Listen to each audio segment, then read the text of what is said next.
Like, subscribe, and turn on post notifications. Hello ladies and gentlemen, and welcome to today's reaction video. Today we are looking at a developing story from Iran's crisis and President Trump's warning.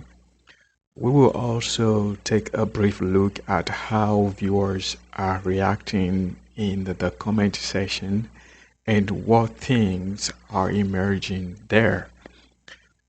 I will begin by saying that every time there is a crisis in the Middle East, it puts United States and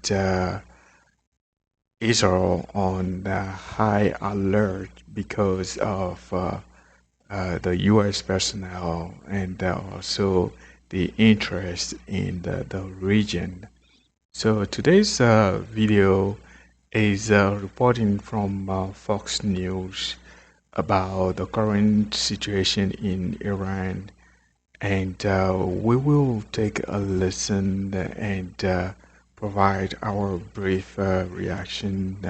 Mass protests in Iran now entering a sixth day in a row. Thousands are taking to the streets over a spiraling economic crisis there. President Trump, meantime, posting a stark warning to Iran's leadership early this morning, saying if the regime kills peaceful protesters, the U.S. would intervene and that American forces are locked and loaded. Lucas Tomlinson is in West Palm Beach, Florida, with the very latest strong words from the president this morning. Lucas. Indeed, Julie. Good morning. These protests have been growing nationwide in Iran over the past 6 days and are now in at least 27 different cities, Julie. And as you mentioned, President Trump posting a stern warning to the regime just before 3 a.m. in Palm Beach. I'll read you the full text, Julie. It says, the president said, quote, if Iran shoots and violently kills peaceful protesters, which is their custom, the United States of America will come to their rescue. We are locked and loaded and ready to go. Thank you for your attention to this matter.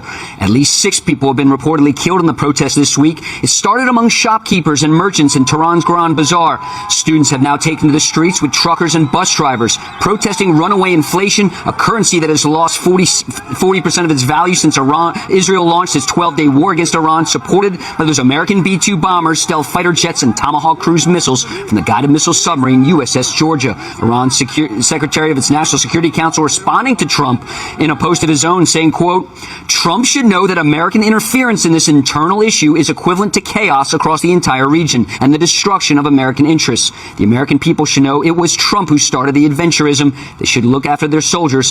Here was President Trump earlier this week. I'm not going to talk about overthrow of a regime. They've got a lot of problems that are in. They have tremendous inflation. Their economy is bust. Their economy is no good. And I know that people aren't so happy, but don't forget, every time they have a riot or somebody forms a group, little or big, they start shooting people. The editors of the Wall Street Journal wrote late yesterday that the Ayatollah... Right, so ladies and gentlemen, there you have it. I do believe the warning presented by President Trump is part of a broader pattern of rhetoric that has characterized U.S.-Iran relations in recent years, particularly during periods of escalation. So I don't think there is a malice or bad intention from President Trump's warning. In fact, he's unequivocal when he said, I'm not going to talk about overthrow of a regime, which clearly shows his intention. However, we cannot judge politicians based on what they say, right? So we need to judge them based on what they do. I also know that the gentleman right next to President Trump, Bibi Netanyahu, he will be delighted to see a regime change in Iran. In fact, he said that a couple of weeks or months ago during the tension between Israel and Iran. Now, talking about Iranians' official response, I strongly believe statements that are made are part of their communication strategy. So when they strongly reject Trump's warning, describing it as intimidation or political pressure, or emphasizing that the country would not be threatened and and will respond decisively to any direct action against the regime. I think this is all part of their communication strategy, as always. So they flex muscles and really do not show any substance, really. So at least based on the past events, that's what we can say at this point. But their message also is very interesting because we can also detect the signals of escalation and mixed with restraint, right? So the message on one hand, the language used by Iranian officials is firm and confrontational, right? Which can contribute to rising tensions. On the other hand, there are also referencing regional stability and conditional responses.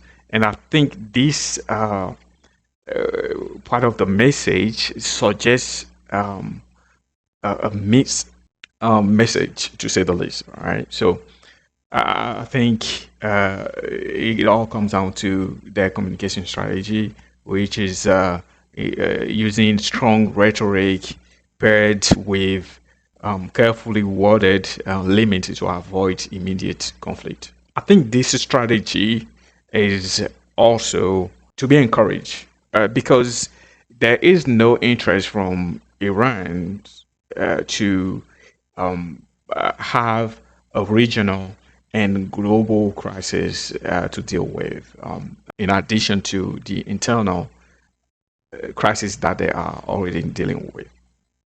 So from there, I think the comment section is very interesting, and in fact, I'm going to show you the very active and emotionally charged comments about this Fox News reporting and reactions. On one hand, talk about the revolution, and this should not be seen as a protest, but it is a revolution. And this sentiment is shared by multiple commenters, and they argue that unrest in Iran should be viewed as revolutionary rather than purely economic. The economic aspect could be seen as the trigger, but the root cause here is the hardship that they are being enduring for decades, and how this authoritarian regime has put on people through difficult situations. So they describe the situation as the result of decades of authoritarian rule with economic hardship acting as a trigger rather than the root cause. On the other hand, you have the people in the comment sections providing the support for the Iranian people. There's a widespread sympathy for ordinary Iranians, and many comments express hope, encouragement, and solidarity, emphasizing freedom, dignity, and a better future for the population. And of course, you do have people with very strong words and condemnation of the Iranian regime. And you have strong criticism of Iran's leadership and institution, particularly the current political system. And some commenters also voice support for President Donald Trump, arguing that external pressure may help weaken the current leadership. This perspective appears alongside others calling for change from within. But we cannot overlook broader geopolitical implication, right? So this situation reminds me of the situation with Libya. So we can briefly draw a comparison to Libya. And in fact, but very few viewers draw parallel to Libya, noting how internal unrest combined with external pressure can lead to dramatic political change, but also long-term instability. This comparison often serves as both a warning and a point of reflection on how complex a regime change scenario can become. So, yeah, as you take a look at Libya, you quickly realize that a similar situation in Iran can be catastrophic for the entire region. So, here are my closing thoughts. I think as this situation continues to evolve, the challenge remains avoiding escalation while addressing legitimate concerns on all sides. My hope is for stability, dialogue, and outcomes that prioritize civilian lives and long-term peace. I do not believe any of the involved parties will have interest in seeing the country in a widespread crisis. All right, ladies and gentlemen, that's it for today. Please let me know, what do you think is the most realistic next step in this situation? Do you think that there should be this continued rhetoric, diplomatic approach, or something else entirely? Please share your thoughts respectfully in the comment section. Thank you. See you next time.